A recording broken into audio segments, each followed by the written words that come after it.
Au début de cette ère, la Terre était gouvernée par des titans, puissantes divinités descendant des premiers dieux.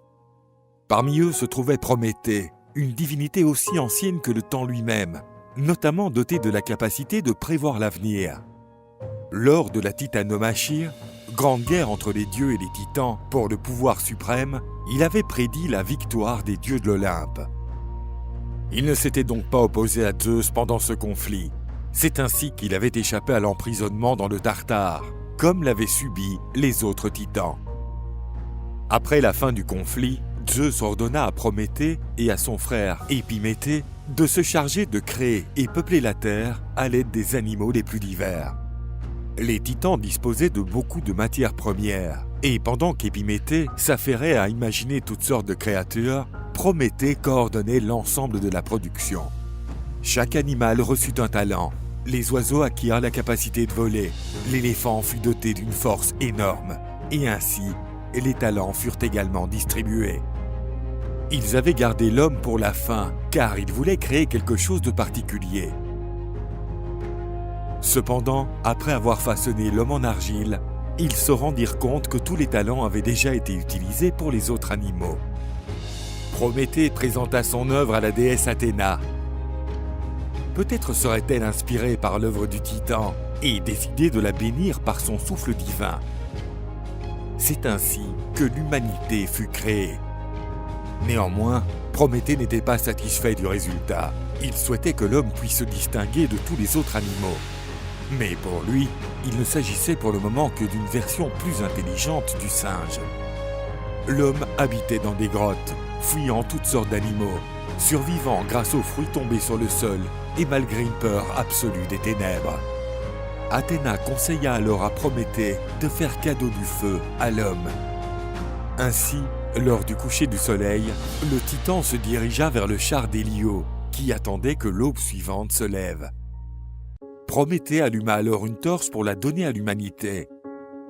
Et grâce au feu, l'homme se développa rapidement. Il créa des armes et des outils, commençant à dominer la nature. Désormais, Prométhée était satisfait. Il était satisfait de sa création, l'humanité. Voyant cette nouvelle créature s'épanouir, Zeus décréta qu'il devrait honorer les dieux en leur offrant des sacrifices. Mais Prométhée intercéda au nom de l'humanité pour empêcher que sa création ne soit exploitée.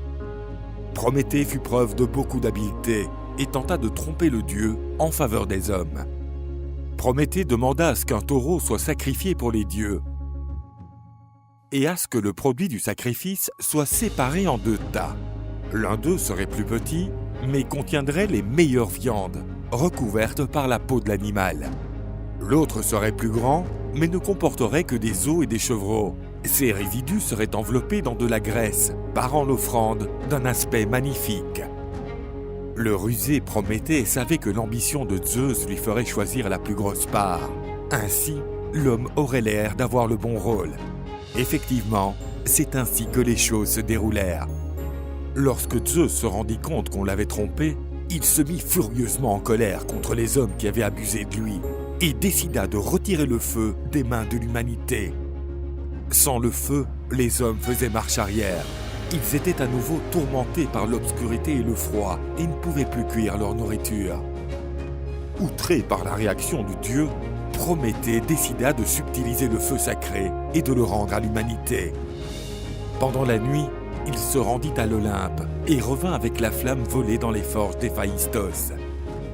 Les hommes étant à nouveau maîtres du feu, ils purent à nouveau s'épanouir, évoluant de plus belle.